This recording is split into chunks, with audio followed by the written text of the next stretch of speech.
Les futurs rois, le prince William et le prince Charles, ont été avertis par un historien royal d'être prudents lorsqu'il s'agit d'exprimer des solutions face à la catastrophe environnementale qui se profile devant nous.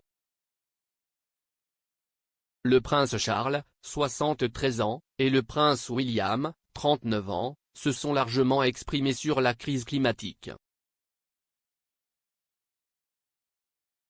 Leur travail sur les questions environnementales a récemment été reconnu par la reine, qui, dans son discours lors de la conférence sur le climat 26 Pesos colombien à Glasgow, a exprimé sa fierté pour les deux membres de la famille royale qui ont suivi les traces du prince Philippe.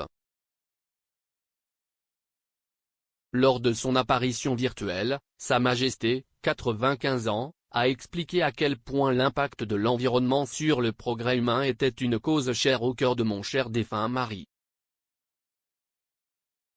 Elle a ajouté, c'est une source de grande fierté pour moi que le rôle principal joué par mon mari pour encourager les gens à protéger notre planète fragile se perpétue grâce au travail de notre fils aîné Charles et de son fils aîné William. Je ne pourrais pas être plus fier d'eux. Alors que les observateurs royaux surveillaient de près la monarchie en raison des récents problèmes de santé entourant Sa Majesté, le Dr Edition Owens, un historien royal, a parlé du contraste entre Charles et la reine, alors qu'il se prépare à monter sur le trône.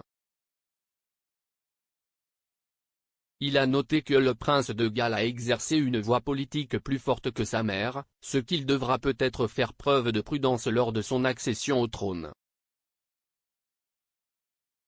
Il a déclaré à la reine Elisabeth II s'est abstenue de s'exprimer publiquement sur des questions politiques litigieuses ou l'a fait de manière extrêmement subtile. Le cas du référendum sur l'indépendance écossaise où elle s'est exprimée subtilement sur l'importance pour le peuple écossais de réfléchir attentivement à la décision qui était devant lui. Il ajoute, Charles en revanche a été beaucoup plus franc sur des thèmes comme l'environnement, la nature, l'architecture, la médecine homéopathique. Certains d'entre eux l'ont mis dans l'eau chaude, d'autres suggèrent qu'il est le bon monarque pour l'ici et maintenant. En cela, bon nombre de ces inquiétudes et prédictions concernant la catastrophe climatique ont été réalisées. Le Dr Owens a également commenté le vaste travail de Charles sur l'action climatique et les questions concernant l'environnement. Il a noté que le futur roi devra être prudent à l'avenir lorsqu'il s'agira de préconiser des solutions à la crise environnementale. Il a dit, Charles doit être très prudent. Il existe actuellement un large consensus sur la nécessité d'une action climatique, et je pense que le fait que les deux principaux partis politiques britanniques se soient rangés derrière cette idée qu'il y a un besoin d'action, signifie qu'il exerce toujours une capacité non partisane. Pourtant, dans le même temps, la famille royale doit être prudente avec les solutions qu'elle préconise face à la crise climatique. Le plaidoyer que propose la monarchie ne peut pas entraver ce qui doit être une réponse gouvernementale plus importante de la part de quiconque est au pouvoir en Grande-Bretagne. Le Dr Owens a déclaré que les solutions proposées par la famille royale sont généralement des offres au coup par coup. Il a déclaré, ceux-ci prennent généralement la forme de solutions axées sur le marché, soit par le biais d'organisations philanthropiques, soit en faisant la promotion de choses comme le prix Earthshot.